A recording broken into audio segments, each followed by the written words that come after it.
Alleluia.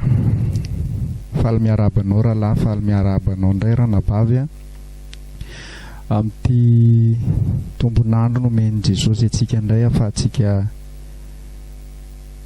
mifampitombo hatrany eo amin'ny fanjakany, mifampihery, mifampitantana hatrany. Fiadanan'ny tompony hanapaka ao am-ponao. Mpanompon'Andriamanitra nirina hatrany miaraka aminao dia indetsika hivavaka avy hatrany metraka an'izao fotoana izao eo am-pelantanan'i Jesosy Kristy sy ny fitarian'ny fanahy masina. Jesosy misaotranao indray izay fa nomenao izao fotoana izao. Saotranao izay satria mbola fahasoavanao matoy izao anay. Tianao hatrany izay alala misimisy kokoa ny ao amin'ny fanjakanao. Tianao hatrany izay tena hitombo hatrany amin'ny fiarahana aminao. Alala ny zava-miafinao amin'ny fanjakanao Jesosy. Tena tia hampafantatra ny sitraponao ianao amin'ny fotoana rehetra dia saotranao zany amin'ity fotoana ity mba ahafahana indray mifampizara ny zavatra avy aminao. Vavaka ao an'ity rahalahy ity, vavaka ao an'ity ranabavy ity mba tena ny tenim-panahy avy aminao any no voarainy ary tena hitombo izy ao aminao Jesosy. Mangataka amin'ny fanahinao any mifahazavan-tsaina azy mba hampitombo azy amin'ny sitraponao. Dia ny tena kosa amin'izao fotoana izao dia mangataka anao Jesosy mba ny fanahinao ny nitarika ny zavatra rehetra eto mba ny fanahinao ny no tena hiteny izay sitraponao mba ho fahasoavanao anay ondrinao. Dia misaotra Jesosy. Amen. Dia manantitra ny fiarabananao hatrany rahalahy, manantitra ny fiarabananao hatrany ranabavy amin'ity fotoana nomeny tompo antsika ity indray androany. Androantsika dia hijery lohahevitra anankiray hoe miary harena maharitra mandrakizay. Miary harena maharitra mandrakizay. Miary harena maharitra mandrakizay. Averiko farany hoe miary harena maharitra mandrakizay.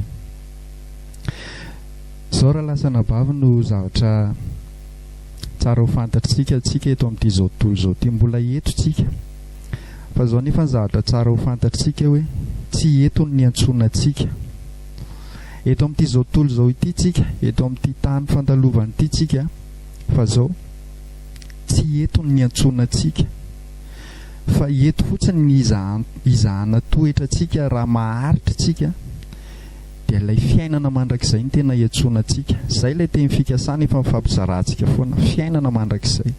Dia izao ny zava-misy misy zavatra anankiroa amin'ny ankapobeny aloha. Voalohany aloha azontsika antoka ve fa andova fiainana mandrakizay tsika.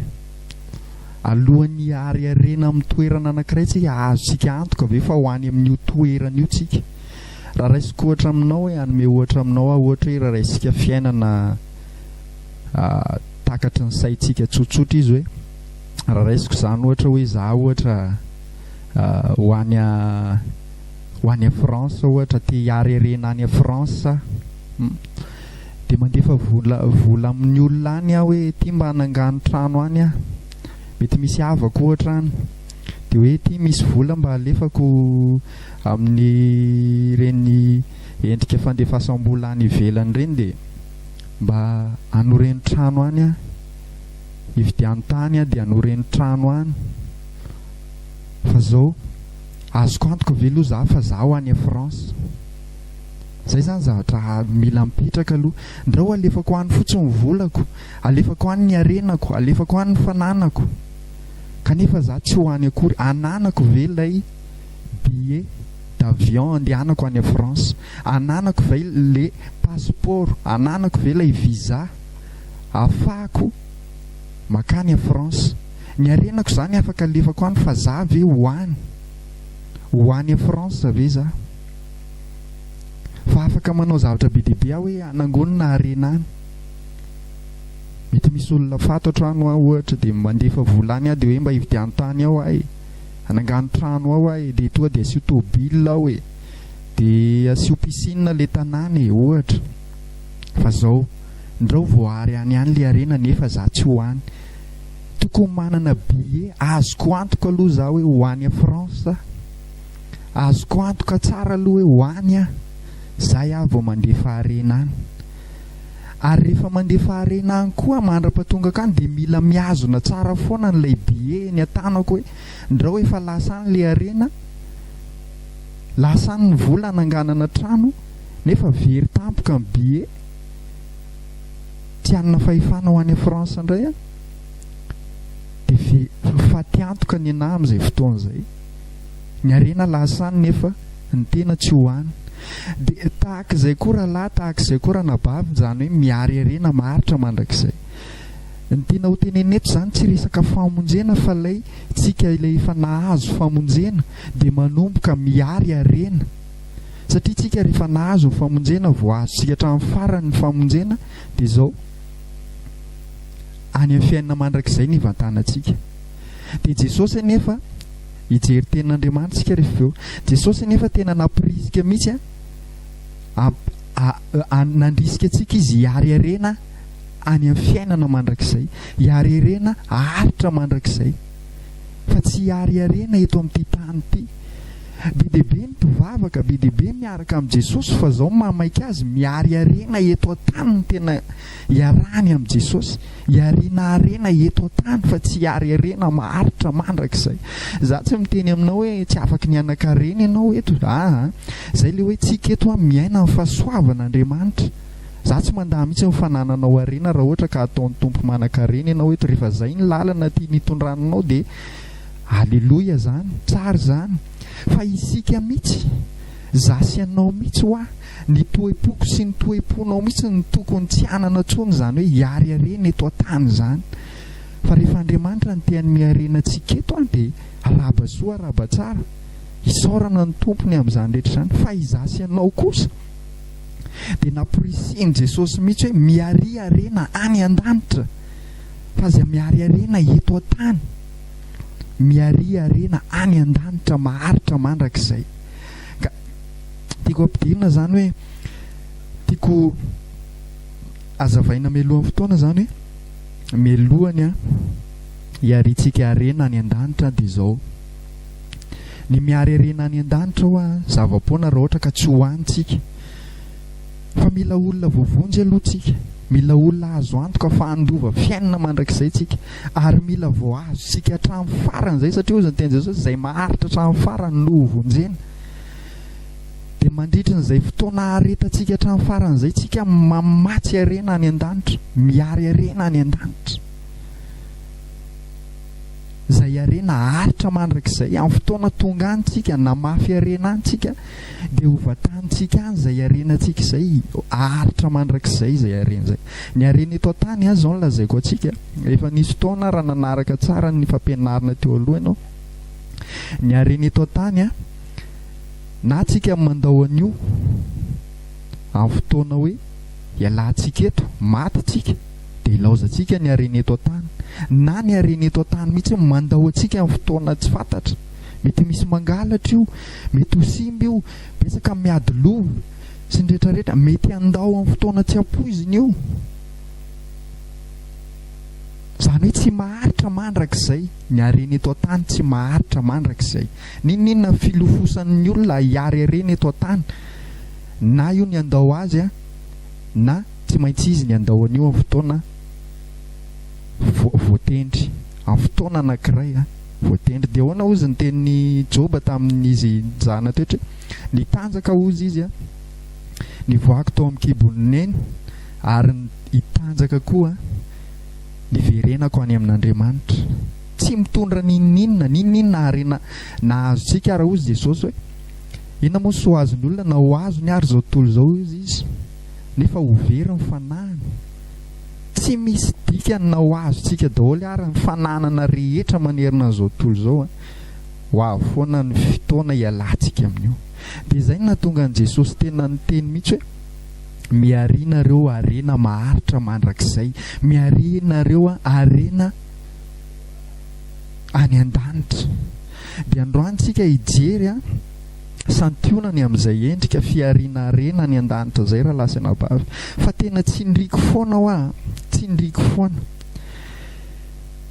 Tsy ny miary harena aloha ny zava-dehibe voalohany, fa ianao maharitra hatramin'ny farany, miazona amin'ny famonjena. Fa ndrao sanatria ianao miary harena any an-danitra nefa ianao tsy hoany na tsy naharitra hoany akory. Dia ahoana ozy nyteny Jesosy? Ozy Jesosy hoe ndrao isiaka ny satroboninahitra ozy izy, miorena tsara aza miova. Ka mampahery anao hoe raha sanatria tsika hoe miary rena any an-danitra ihany tsika nefa tsy ho tonga any, dia ho lasan'ny olona ny satroboninahitra tsika. Atao inona fotsiny ao moa io? Mety hisy olona hafa homenan'io. Ka dia mila miazona amin'ny famonjena foana tsika. Ndao tsika lasa hoe sanatria hoe variana miary arena nefa ny famonjena efa votsitra, dia zava-poana ny mahazo atsika amin'izay, ary fa tiantoka mahazo atsika amin'izay fotoan'izay. Dia ndeha ary tsika hijery hoe Jesosy tena napirisika atsika hiary arena any an-danitra Jesosy. Dia nge vakiantsika ny ao Matteo 4:9, Matteo 4:9 ny 7:20 ka hatramin'ny 1:20. Matteo 4:9 ny 7:20 ka hatramin'ny 1:20. Averiko farany Matteo 4:9 ny 7:20 ka hatramin'ny 1:20. Rehefa hita dia vakiantsika amin'ny anaran'i Jesosy. Jesosy no miteny eto: aza miary arena ho anareo ety an-tany izay misy kalalao sy arafesina manimba, sady misy mpangalatra manamo trano sy mangalatra, fa miary arena ho anareo any an-danitra izay tsy misy kalalao na arafesina manimba, sady tsy misy mpangalatra manamo trano na mangalatra, fa izay toerany arenao dia hoany koa ny fonao. Eto zany Jesosy tena napirisika mihitsy hoe nareo aza dia mifantoka loatra miary arena eto amin'ity tany ity, araka ny teneniko tery aloha hoe io tsy maintsy ilaozantsika eo amin'ny fotoana iray, na lay arena mihitsy mandao antsika amin'ny fotoana tsy ampoizina, tahaka ny tenen'i Jesosy teto hoe aza miary arena ho anareo ety an-tany ozy izy, fa misy kalalao sy arafesina manimba ny arena eto. Zany hoe tsy maharitra mandrakizay, ary mety izy koa mpangalatra mangalatra azy, manambotrano mianika tamboho. Move ianao tsy mahita amin'izao misy olona tena mpanan-karena nandritry ny taona maromaro fa tao anatin'ny raim-pimaso, misy jiolahy manafika, manambotrano, manambana basy, ary misy taona ary tena maty miaraka amin'ilay tompona arena mihitsy. Misy tena tsy maharitra ny arena eto. Ny arena eto an-tany raha lasana bavy raha ohatra tsika ka tena hoe tena heritreritra hoe niezaka tsika hoe te hanan-karena eto, hoe tena zay ny etaetapontsika, dia izao notadidio ny habetsaky ny mmpanan-karena ozy izy ny tenin'Andriamanitra ny tsy ahitany tory.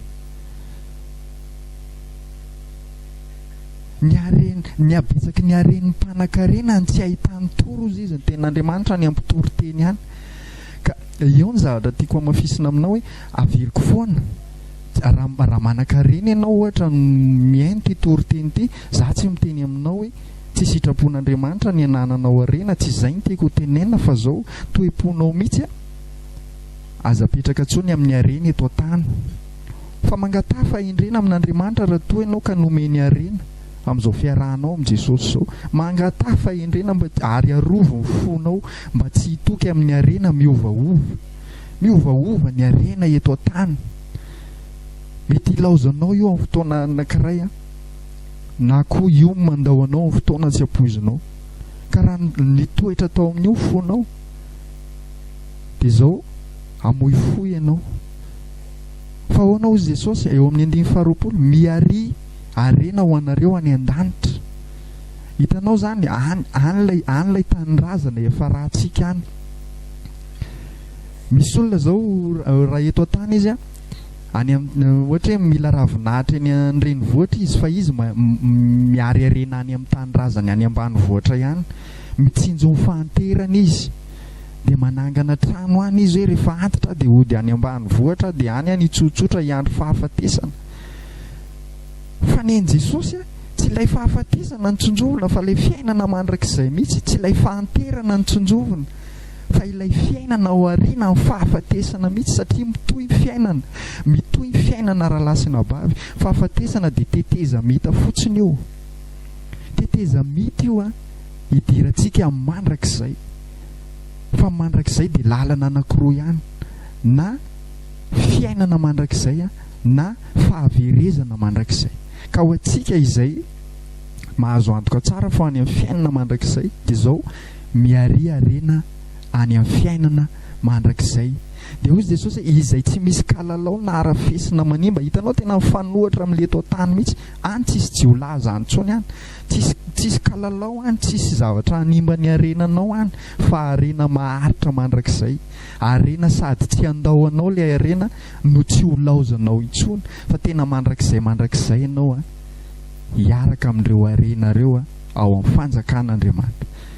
Dia zay sady tsy misy mpangalatra manamitrano na mangalatra ozy izy. Any tsisy jiolahy, tsisy satana tsony any, tsisy demonia tsony any ka hoe misy fakapanahy manetsika olona hangalatra ny arenanao. Fa zay ny antony izahana toetra antsika eto. Olona efa voazaha toetra daholo ny hiditra amin'ny fiainana mandrakizay. Olona tsy mpangalatra, olona tsy mpandainga, olona tsy mpijangajanga, olona tsy mpanao ratsy. Ka any efa azo antoka tsara ny sécurité any rahalasina bavy, fa tsisy olona anao an'izany tsony any. Fa eto tany ny izahana toetra ny tsirairay avy, hoe mbola miaina an'izany ve izy ka ny mpangalatra tsy hiditra any amin'ny fiainana mandrakizay mihitsy. Zay dia mila fantatra, ny mpangalatra tsy hiditra any, ny mpanao ratsy tsy hiditra any. Dia ho azonao antoka tsara ny arenanao zany rehefa any fa tsisy hangalatra tsony. Amen zany, miorena tsara aza miova dia miariarena any an-danitra. Eo amin'ny 1:20 izy ny teny hoe fa izay toerany arenao izy dia ho any koa ny fonao.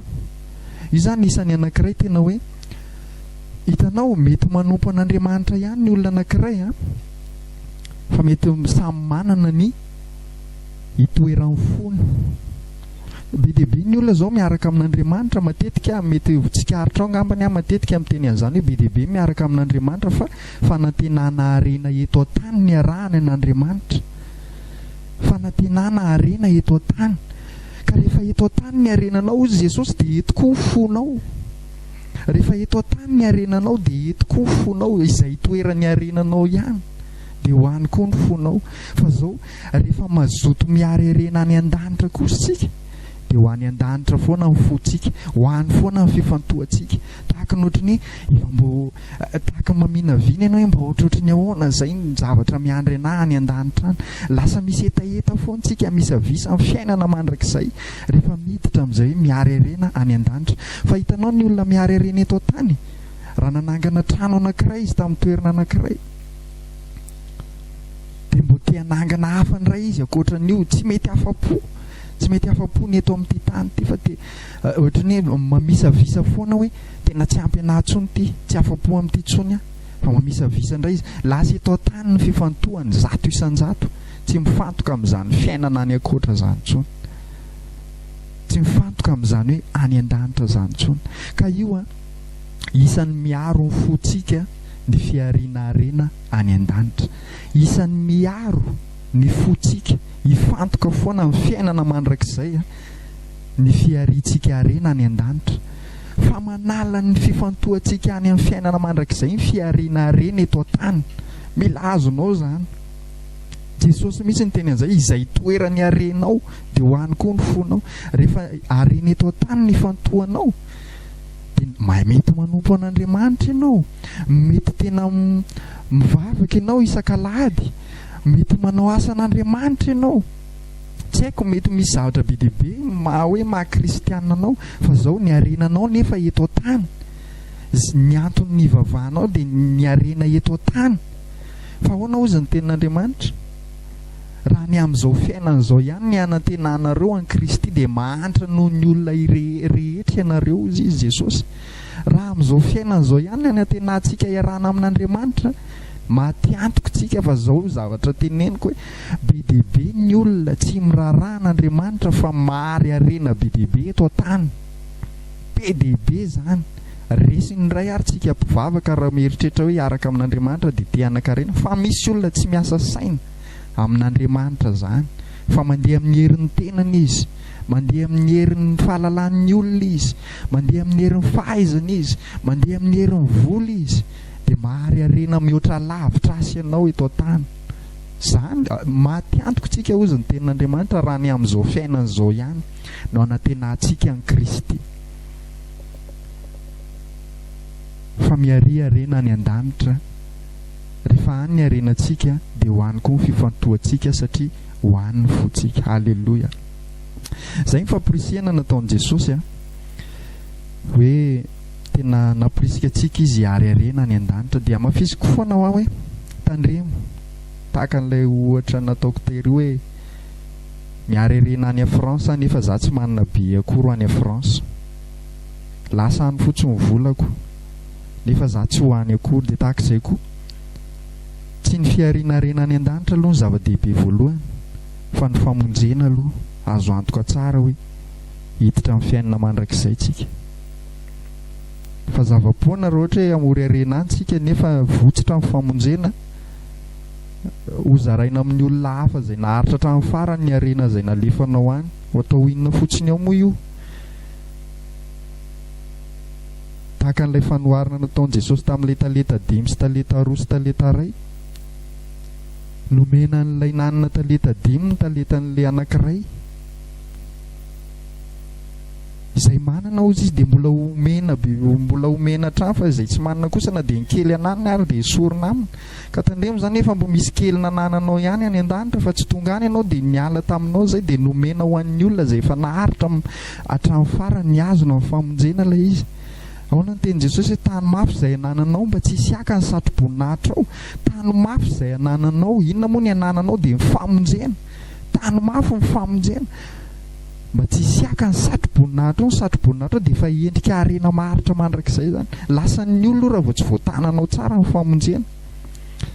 Ka dia mila maharitsika lasana bavy amin'izao fiarahana amin'i Jesosy izao. Mivavao mba haritra tahaka anao koa. Fampivavaka tsika mba tena haritra tsika ary sady mamory harena tsika miharitra maharitra,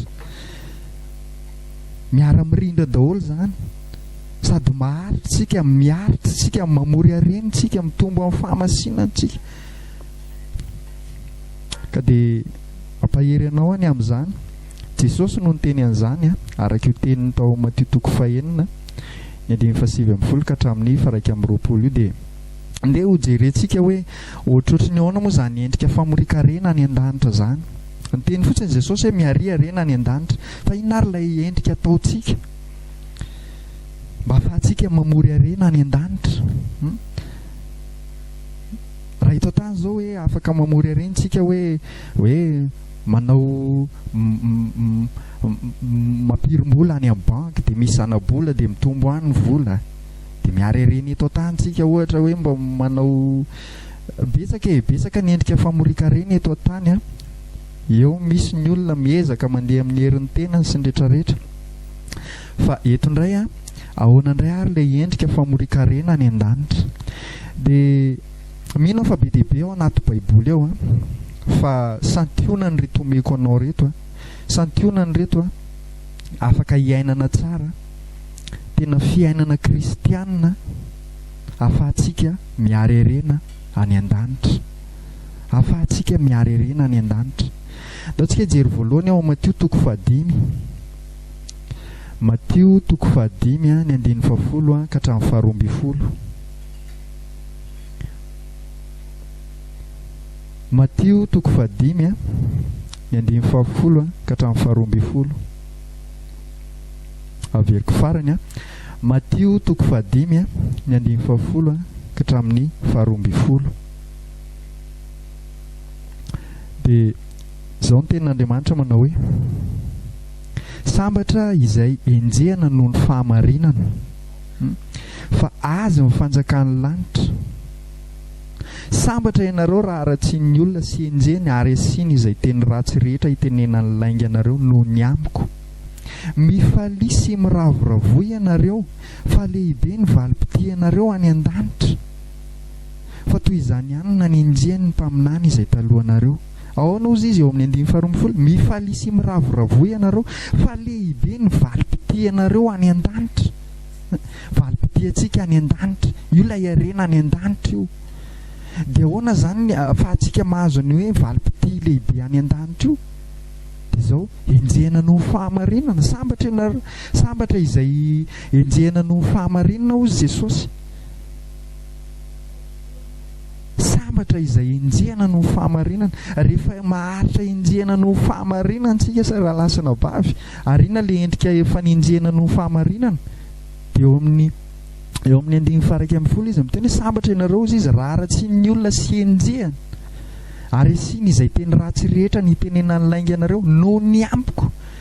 Zany hoe eo tena ampahirezako anao, ianao tena mibita ianao dia mifalia ianao raha enjehana noho ny amin'ny Jesosy, noho ny amin'ny fiarahanao amin'ny Jesosy no anenjehana anao. Dia izao lehibe ny valim-potianao any an-danitra, isan'ny miary harena any an-danitra zany.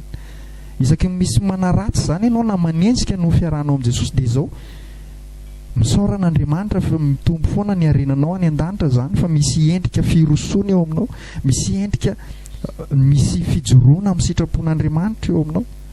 Ary fanenjehana io dia miseho io rehefa amin'ny fotoantsika mijoro amin'ny sitrapon'Andriamanitra, mandeha araka amin'ny fitarihan'ny fanahy masina, dia tezitra ny olona tarihan'ny nofo. Dia amin'izay fotoan'izay falisy miravoravo ianareo Jesosy, fa lehibe ny valim-potianareo any an-danitra. Isan'ny anankiray zany ahafahantsika miary harena any an-danitra dia izao ny fanenjehanantsika noho ny fiarahana amin'ny Jesosy, ny faharitantsika amin'izany, ny fijoroantsika miaraka amin'ny Jesosy dia misy fanenjehana. Dia isaky mahita fanenjehana dia mifalia, fa misy harena voatahiry zay any an-danitra any, misy harena voatahiry any zay. Ka dia mahereza aza mba mitolefika amin'izany fanenjehana zany. Enina olona eo akaikinao ary, mety le olona akaikikaiky anao reny misy ny tena mahabe harena be reny any an-danitra rehefa manenjika anao. Le olona mety tena fianakaviana akaiky reny misy rehefa tena reny manenjika anao, mety reny ary mahabe harena anao any an-danitra ka mifalia anao dia miravoravo. Fa zay ny tenin Jesosy, tenin Jesosy io fa tsy teniko. Mifalia sy miravoravo ianareo izy fa lehibe ny valim-potia ianareo any an-danitra. Ka dia mampahery anao any amin'izany, mampahery anao any amin'izany zay ny voalohany hoe enjehana no fahamarinana, enjehana no fiarahana amin'ny Jesosy. Ny fanenjehanantsika no fiarahana amin'ny Jesosy zany dia isany mampitombo ny harenantsika any an-danitra. Amen. Hiditra manaraka tsika dao indray tsika hijery ao amin'ny Lioka 2:17. Lioka 2:17. Lioka 2:17. Averiko farany Lioka 2:17. Amin'ny anaran'i Jesosy manao hoe amidio ny fanananareo ka manaova fiantrana, manaova kitapom-bola tsy mety ho tonta ho anareo, dia harena any an-danitra tsy mety ho lany, izay tsy azo mpangalatra sady tsy misy kalalao manimba. Jesosy ihany no miteny eto amidio ny fanananareo izy ka manaova fiantrana, manaova kitapom-bola tsy mety ho tonta ho anareo, dia harena any an-danitra tsy mety ho lany, izay tsy azo mpangalatra sady tsy misy kalalao manimba. Eto Jesosy tena anteny mihitsy eto aloha izy raha miteny hoe amidio ny fanananareo ianao manekeny fitarihan'ny fanahy masina, fa tsy hoe vao maheno an'izany anao dia tonga dia videnao daholo ny fanananao rehetra, fa rehefa zay moa nitarihan'ny fanahy masina anao dia mandehana rehefa sain'ny fanahy masina midy ny fanananao rehetra dia amidio dia manaova fiantrana. Fa misy taona io tsy fanananao rehetra nitarihan'ny fanahy masina anao ohatra, fa mety hitarihany ianao amin'ny zavatra kely aloha, tarihany mengeza melehibe ny zavatra hitarihan'ny fanahy masina anao. Ka ao anatin'izay zavatra izay inona ny tena eo ihany le mivarotra amin'ny fanananareo rehetra, fa le fanaovana fiantrana eo ny tena tiany Jesosy ho tsindriana, manaova fiantrana. Ny fiantranao zany ny fiantranao mantra, ny fanomezanao ny olona sahirana, ny fampindramanao vola ho an'izay mety mitady eo aminao, ny famonjenao olona, mety tsy ara-bola ihany io fa mety ara-kevitra, tsy haiko be dia be mety endrika fiantrana azo atao ny famelan-keloka, miantra olona ianao amin'izany, mamela heloka, fiantrana daholo zany. Mety misy sahirana dia mba manam-pahafana ianao dia manome azy zany rehetra zany dia zao izy Jesosy hoe manaova kitapo-mbola tsy mety ho tota ho anareo izy any an-danitra, arena any an-danitra tsy mety ho lany izay tsy azo mpangalatra. Ka eo tena manekeny fitarihan'ny fanahy masina amin'ny zavatra rehetra. Amin'ny fotoana ny fanahy masina tena, ary ny fitarihan'ny fanahy masina koa tena manampy antsika amin'izany fiarinarena any an-danitra zany. Izy maneho antsika hoe ity zavatra ity raha ataonao ty dia tena zavatra haritra mandrakizay io zavatra ataonao io, zavatra haritra mandrakizay ty fiantrana ataonao ty. Misy sahirana eo aminao, misy tsy manan-koanina eo aminao, dia rehefa nomen'Andriamanitra fahasoavana ianao afaka manome azy dia manome izy, omeo izy, aza vela honoana izy. Rehefa nivatra amin'ny fanananao rehetra moa nitarihan'ny fanahy masina anao dia amidio dia manaova fiantrana.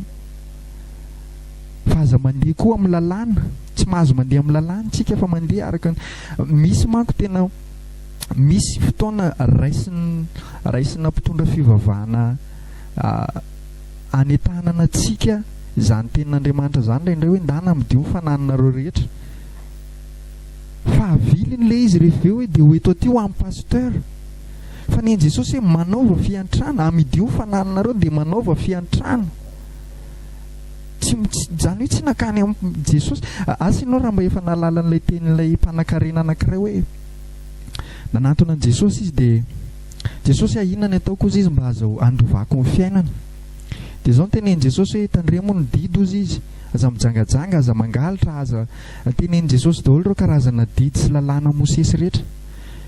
Dia ozy ilay mpanan-karena hoe zany rehetrarehetra zany nge ozy izy efa nitandremako hatran'izany mbola kely, fa inona mbola tsy mahatateraka ay raha te ho tateraka ary ianao izy Jesosy dia zao hoe andana amidio daholo ny fanananao rehetra dia omeo malahelo dia anana kitapo-mbola maharitra mandrakizay ianao dia rehefa eo ianao avy manaraka. Tsy tadidiko izay verset zay fa mino fa fantatrao zany tantara zany, afaka jerentsika ao amin'ny Matio zany, ao amin'ny Lioko zany. Zany hoe ty mpanan-karena ity zany tena voafatotry ny arena teto an-tany ny fony, fa tamin'izay ilay mpanan-karena manko tsy nanaraka an'i Jesosy izy fa dia nandeha izy ozy izy dia nanjonitra satria nanana arena be raha lehilahy. Voafatotry ilay arena teto an-tany. Ary zao ny zavatra tiako hatongavana koa mba tsy handraisako za zao raha ohatra hoe hitory ianao amin'io hoe amidio fanananao rehetrarehetra dia omeo anahy vola, tsy izay ny tenin'i Jesosy. Tsy izay ny tenin'i Jesosy tamin'ilay mpanan-karena, fa ozy izy ndana amidio fanananao rehetra dia omeo mahantra. Fa Jesosy tsy niteny ndana amidio fanananao rehetra dia omeo anahy, fa ndana amidio fanananao rehetra dia manaova fiantrana mahantra dia anana arena maharitra mandrakizay any an-danitra ianao dia aorian'izay avienao manaraka. Hitanao ny tenin'Andriamanitra tsy azo sika raisina lalàna be ohatr' izany, fa izay hitarihan'ny fanahy masina antsika io raha lasina bavy. Mety misy fotoana tena tarihan'ny fanahy masina ianao hoe anome zavatsoa ny mpanompon'Andriamanitra. Tsy diso zany akory, za akory raha miteny an'izany dia tsy midika an'izany hoe tsy mametra anao hoe tsy mahazo manome vola amin'ny pasteur ntsony ianao, na tsy mahazo manome vola amin'ny mpanompon'Andriamanitra ntsony ianao. Tsy izay ny tiako tenenina, ndao diso fandraindray tsika. Fa ny zavatra tena tiako hamafisina dia zao: maneke ho tarihy ny fanahy masina amin'ny zavatra rehetra. Maneke ho tarihy ny fanahy masina amin'ny zavatra rehetra. Mety misy fotoana ny fanahy masina hitarika anao anao fiantrana tena amin'ny jetilisa mihitsy, amin'ny olona tsy mbola miaraka amin'ny Jesosy mihitsy, mba hanehoana aminy fa tia azy Jesosy. Misy fotoana koa nefa ny fanahy masina tena mitarika anao hanao fiantrana amin'ny rahalasy anabavy, na amin'izay tsy manan-kohanina ao amin'ny rahalasy anabavy. Fa misy fotoana koa fanahy masina mitarika anao hanao fiantrana amin'ny mpanompon'Andriamanitra. zavatra mety isy daholo ka tsy azontsika formulena, tsy azontsika kajikajiana amin'ny fitariha amin'ny fanahy masina, fa meteza mitomboa amin'ny fitariha amin'ny fanahy masina. Fa ny zavatra tsy mety fotsiny hoy ilay hoe za ohatra mpanompon'Andriamanitra dia tonga dia hiteny aminao hoe dana midio fanananao dia omeo anaty. Tsy mety izay, tsy mety izay, tsy sitrapon'Andriamanitra izay. Tsy anjarako ny teny anao an'izany, tsy anjarako ny teny anao an'izany, fa anjara amin'ny fanahy masina ny teny anao amin'izany. Rehefa izay nitarihany anao ka tena azonao antoka fa fanahy masina no niteny anao dia ataovy.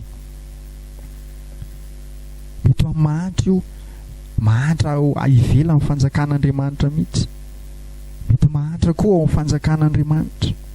Miovaova arak'izay ilay izy, araka amin'ny fitarihan'ny fanahy masina.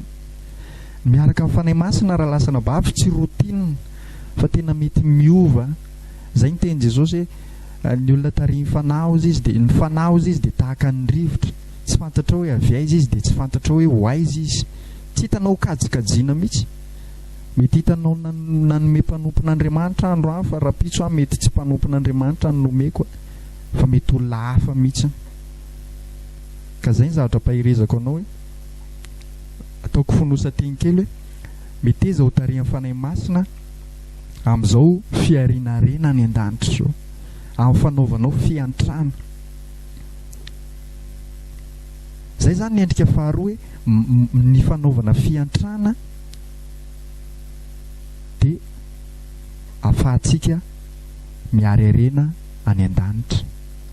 Ny voalohany teo zany le hoe fanenjehanantsika noho ny amin'ny fiarahana amin'i Jesosy. Ny faharoa ndray dia hoe ny fanaovantsika fiantrana, fanaovantsika asa soa. Zay mety mahateny azy to dia mahitsy kokoa hoe fanaovana asa soa, manao asa soa, ilaina manao asa soa. Dia inona ny fahatelo? Fahatelo dia ndetsika hijery eo amin'ny Jakoba toko voalohany andiny faharoa amby folo.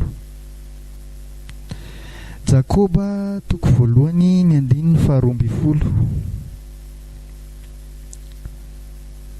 Jakoba toko voalohany ny andininy faharoa amby folo. Averiko farany hoe Jakoba toko voalohany ny andininy faharoa amby folo. Rehefa hitantsika dia ndeha ovakitsika amin'ny anaran'i Jesosy. Sambatra izay olona maharitra fakapanahy, fa rehefa voazaha toetra izy dia andray ny satroboninahitry ny fiainana izay nilazain'ny Tompo omena izay tia azy. Sambatra izay olona maharitra fakapanahy, fa rehefa voazaha toetra izy dia eto ilay harena any an-danitra raha lasana bavy ny satroboninahitry ny fiainana. Harena any an-danitra zany dia andray ny satroboninahitry ny fiainana izay nilazain'ny Tompo omena izay tia azy. Inona zany ny ahafahantsika miary harena any an-danitra koa? Dia zao ny faharetantsika amin'ny fakapanahy. Zao ny zavatra mafisina foana ho antsika ho ary rehefa niaraka amin'ny Jesosy. Tsy midika hoe tsy misy fakapanahy intsony, vao may io be dia be, fa atao fifaliana ao anao raha misy fakapanahy tonga. Araroty zany hiarinarena any an-danitra. Araroty hoe manoloana an'ity fakapanahy ity manana okazion indray hiarerena any an-danitra. Manoloana an'ity fizahan-toetra atriako ity tsy hiova fa hiorina tsara, fa okazion ahafahako miarerena any an-danitra ity. Manoloana ny ady sarotra, ady mafy maro isan-karazany. Rehefa maharitra ao anatin'ireny tsika, ozy izy ny ten'Andriamanitra hoe fa rehefa voazaha toetra tsika dia andray satroboninahitry ny fiainana, andray ilay harena maharitra mandrakizay. Ka manomboka izao zany dia atao fifaliana raha miatika fakapanahy tsika. Jereo côté positif amin'izay, fa aza hoe mafy be ty fakapanahy ty, mafy be ty fizahan-toetra ty, fa zao amin'izay hijerena anazy manomboka izao hoe anana okazion indray hiarerena any an-danitra, hiarerena any amin'ny fiainana mandrakizay, manoloana nyty fakapanahy ty, manoloana nyty fizahan-toetra ty. Ararotiko ty hiariko harena any an-danitra. Zay ny endrika fahatelo. Ninona endrika fizahan-toetra noho ny amin'ny fiarahanao amin'i Jesosy? Ninona endrika fakapanahy izay alefan'ny Satana eo anoloantsika? Eto amin'ity zao tontolo zao ty tena be dia be ny fakapanahy misy eto, fa zao araroty ireny hiarinarena any an-danitra. Isaky maharitra fakapanahy ray ianao dia zao zany atao vaotsaina manomboka izao hoe andray sady-boninahitry ny fiainana fa naharitra fakapanahy indray andray sady-boninahitry ny fiainana naharitra fizahan-toetra andray sady-boninahitry ny fiainana fa naharitra ny fakapanahy misy fifaliana ao anatinao rehefa maharitra fakapanahy ianao satria nao andray sady-boninahitry ny fiainana ianao alleloia maherezy ianao amin'izay Jesosy mihitsy ny teny an'izany araka ny tenin'Andriamanitra hoe izay nolazainy tompo omena izay tia azy ozy izy ny faharetantsika amin'ny fakapanahy dia isan'ny fanehoantsika fa tian'i Jesosy tsika ny faharetantsika ao anaty fizahan-toetra dia isan'ny anehoantsika amin'Andriamanitra fa miaraka amin'ny foantsika ninona zava-mitranga tia azy tsika dia noho ny amin'izay endrika fitiavantsika azy dia izao andray sady-boninahitry ny fiainantsika dia maherezy ianao manomboka izao zany ianao ararao tokoa ny fakapanahy ararao tokoa ny fizahan-toetra maro isan-karazany raiso tombono anao mba hiarinarena ny an-danitra izany manomboka izao amen dia sationa amin'ny farany jerentsika dia ao amin'ny Jaona toko faefatra Jaona toko faefatra ny 5:30 ka hatramin'ny 4:30 Jaona toko faefatra ny 5:30 ka hatramin'ny 4:30 Jaona toko faefatra ny 5:30 ka hatramin'ny 4:30 lazaiko farany hoe Jaona toko faefatra ny 5:30 ka hatramin'ny 4:30 rehefa hitantsika dia vakintsika amin'ny anaran'i Jesosy manao hoe moa ianareo tsy manao hoe va efa bolana ny sisa dia tonga ny fararana indro lazaiko aminareo atopazo ny masonareo ka jereo ny eny an-tsaha fa efa masaka sady ho jinjaina izy ary izay mijinja dia mandray karama ka mamory vokatra ho amin'ny fiainana mandrakizay mba hiara-mifaly ny mpamafy sy ny mpijinja eto zany Jesosy ato amin'ity Jaona toko faefatra ity reo tenin'Andriamanitra rehetra ny tenentsika reo dia Jesosy daholo ny teny an'ireo Jesosy mivantana mihitsy no ny teny an'ireo tsy olona hafa fa tena Jesosy ilay tompoko sy tomponao mihitsy no ny teny an'ireo tenireo ka tena mila matoky mihitsy zany tsika hoe Jesosy ny nampanantena an'izany zavatra rehetra zany dia eto amin'ity Jaona toko faefatra ity ny resaka tamin'ny mpianany Jesosy nisy fotoana zany Jesosy tao amin'io ny resaka tamina vehivavy Samaritana anankiray dia tsy dia resantsika lava loatra amin'ny resany nataony tamin'ilay vehivavy Samaritana fa rehefa avy niresaka tamin'ilay vehivavy Samaritana izy dia tonga avy any ny mpianany dia niresaka tamin'ny mpianany teo izy dia izao ny zavatra tena tiany Jesosy resaka asa fanompoana ty tenin Jesosy ity resaka fanaovana asa fanompoana eo ny fitoriana filazantsara sy izay endrika fanompoana rehetra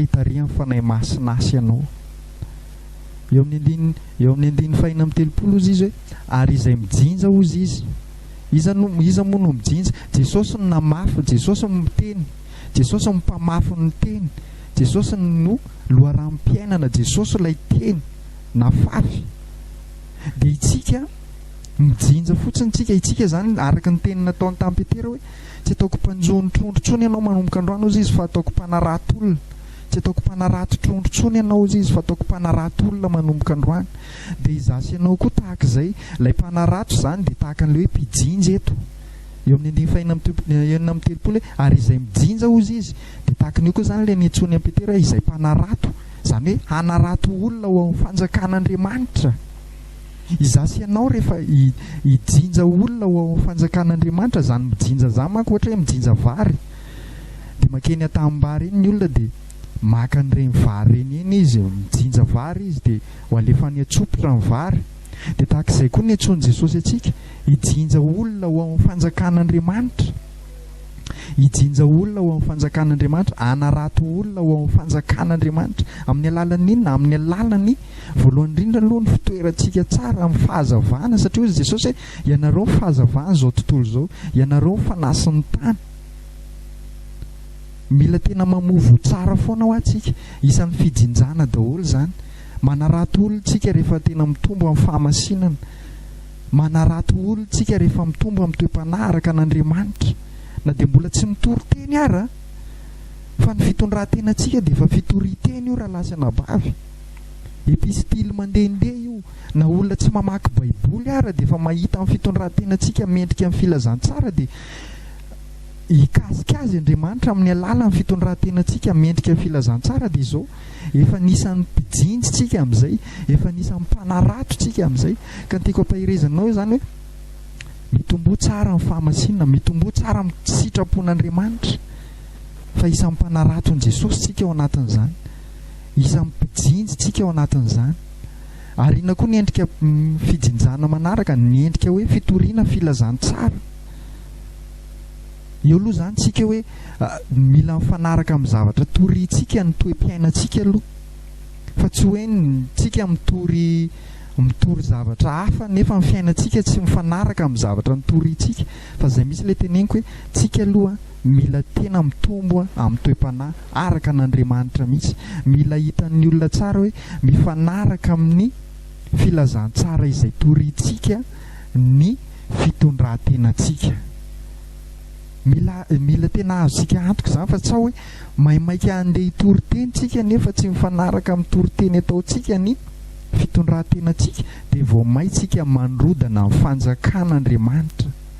Satria ozy ny olona hoe izany ve nitorianao nefa izao ny fiainanao, dia simba ny asan'Andriamanitra raha lasana bavy raha vao izay, fa izasy anao mihitsy aloha. Ny fiainako sy ny fiainanao mihitsy aloha ny fitoriana teny voalohany. Tsy mbola mivavantsika aloha ny mpitoriteny voalohany fa ny fiainako sy ny fiainanao.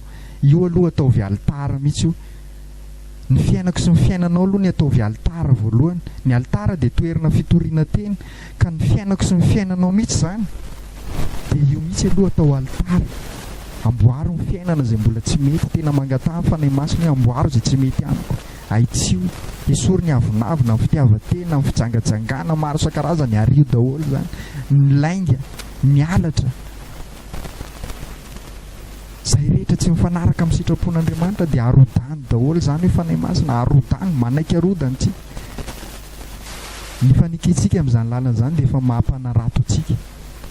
Satria ny fitoriteny raha lasana bavy tsy amin'ny alalan'izao endrika ataoko anao izao fotsiny, tsy amin'ny alalan'ny fitenenina fotsiny, fa voalohany indrindra aloha amin'ny alalan'ny fiainantsika. Fiainako sy ny fiainanao mihitsy aloha ny fitoriteny voalohany. Izay vao manaraka ny fitoriteny am-bava, ny fitoriana filazantsara. Dia ahoana ozy izy? Izay izany ilay endrika hoe mijinjana hoe manarato. Ary izay mijinja ozy izy dia mandray karama. Mandray karama. Jesosy ny teny an'io andray karama tsika rehefa tonga any amin'ny fiainana mandrakizay raha lasana bavy. Za tena isan'ny mahafaly anahy manao an'izao asa fanompoako izao. Izany tena mahatonga anahy tsy dia mieritreritra loatra valim-pity any amin'ny olona ny amin'izao asa fanompoako izao, satria Jesosy misy no mampanantena hoe vokatra ho any amin'ny fiainana mandrakizay izao zavatra ataoko izao. Fantatro tsara ny zavatra ataoko, za tsy miandry valim-pity amin'ny olona mihitsy. Raha misy manome ahy mandray, raha manome ahy ianao dia raisiko izany, fa za mihitsy mifoko.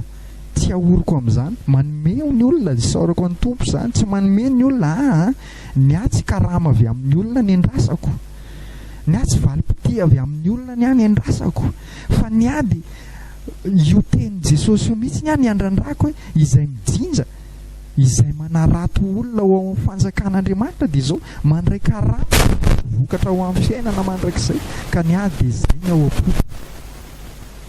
Ny ahy dia tena ifampizarako aminao izany hoe ny ahy dia izay ny ao am-poko ny amin'ny fotoana manao asan'Andriamanitra dia izany ahy izay tonga dia fifantohako hoe mamory vokatra ho any amin'ny fiainana mandrakizay, mamory harena any amin'ny fiainana mandrakizay, miary harena any amin'ny fiainana mandrakizay. Ka na misy manome na tsisy manome, za faly foana satria ahoana? Azoko antoka fa misy harenako any an-danitra. Halleloia! Azoko antoka foana. Tsy misy maharombaka io harenako any io. Raha omenao zavatra manko eto mety hisy harombaka iny. Fa ny harenako any an-danitra tsara fiarovana tsara. Halleloia! Dia iriko mba hiampitany aminao koa izany. Raha nao asa soanao, raha hitombo amin'ny fahamasinanao, ireo endrika rehetra famorikarena rehetra ao amin'ny fanjakan'Andriamanitra dia iriko mba tahaka izany koa ny toe-ponao tena any an-danitra ny valim-potoan-drasanao, karama any an-danitra miandry anao any amin'ny fiainana mandrakizay.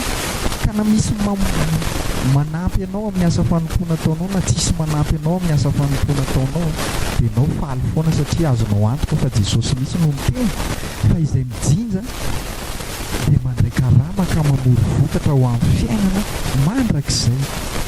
Za mino fa za ho isan'izany dia mba mino koa fa ianao mba ho isan'izany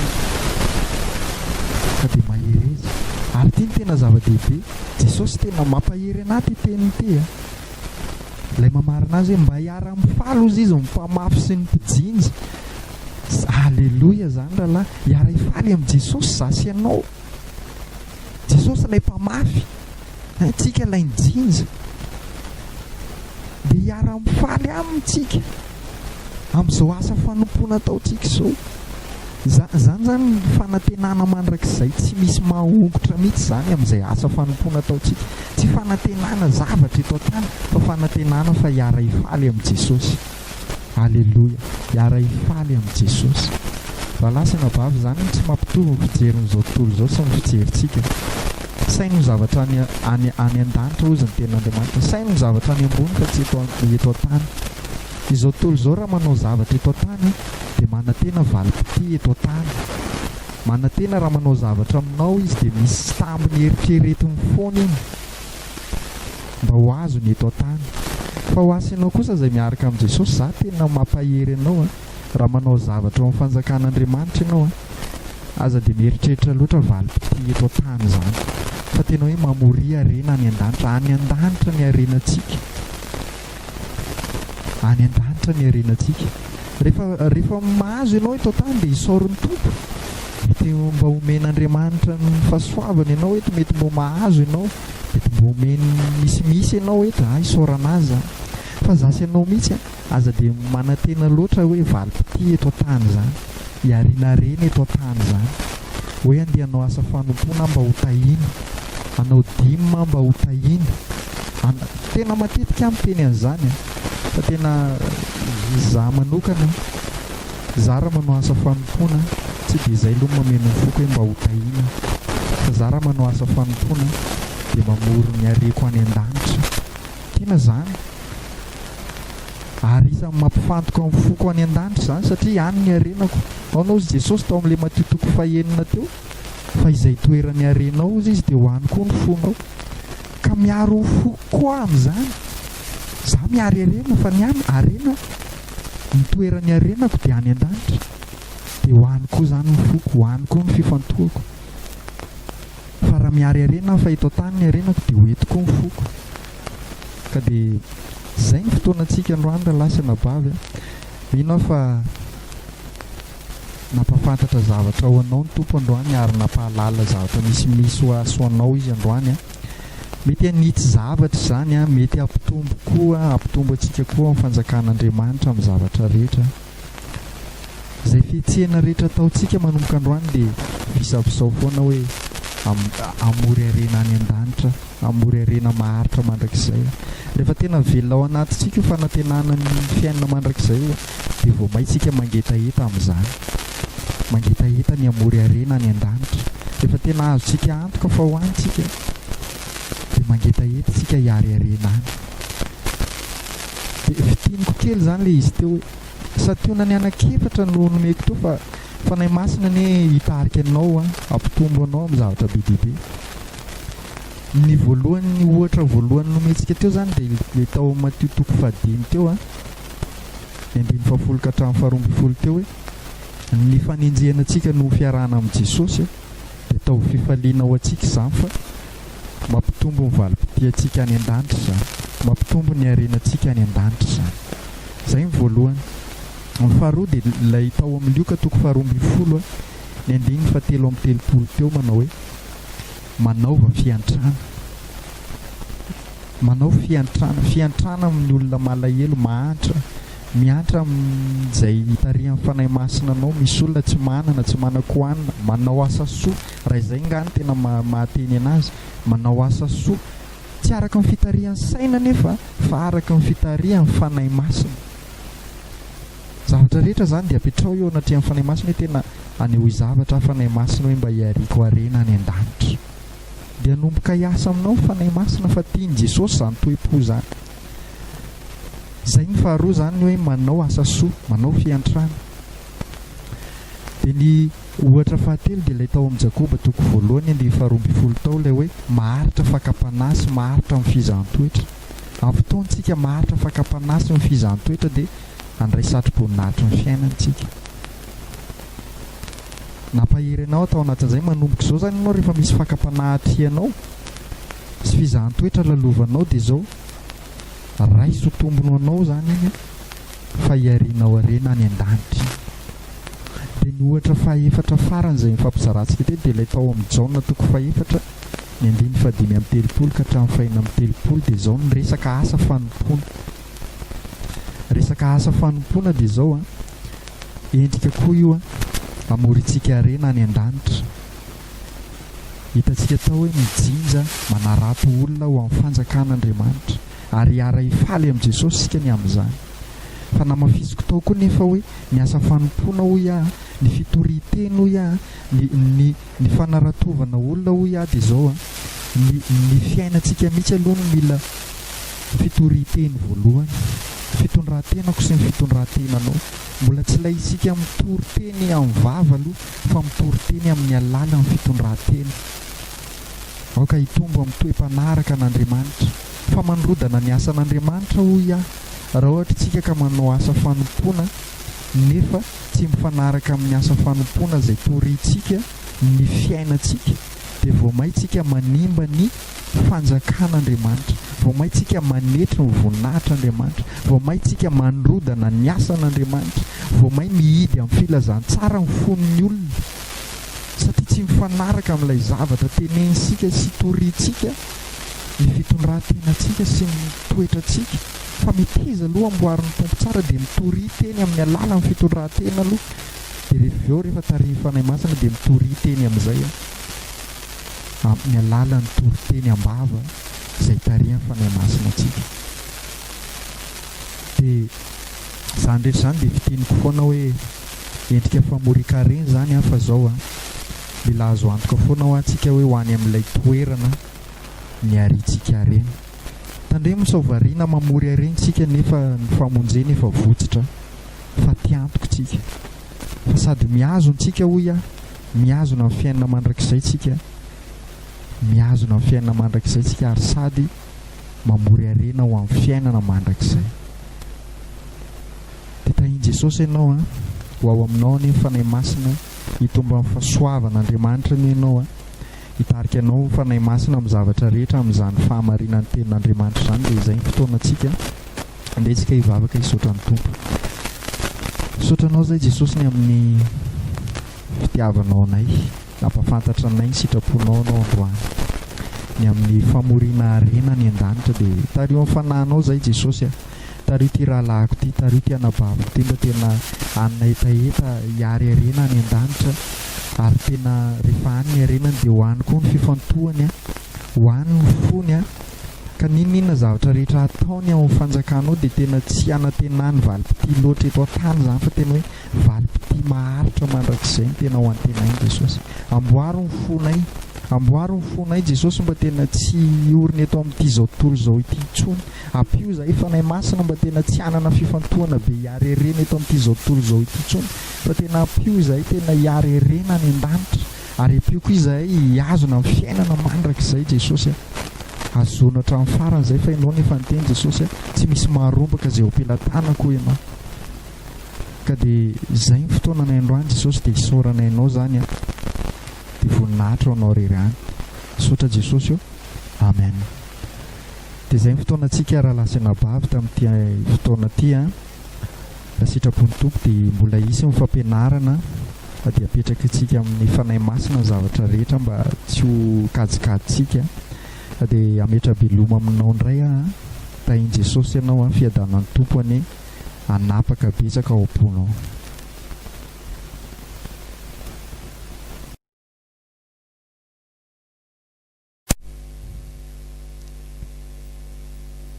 Alléluia.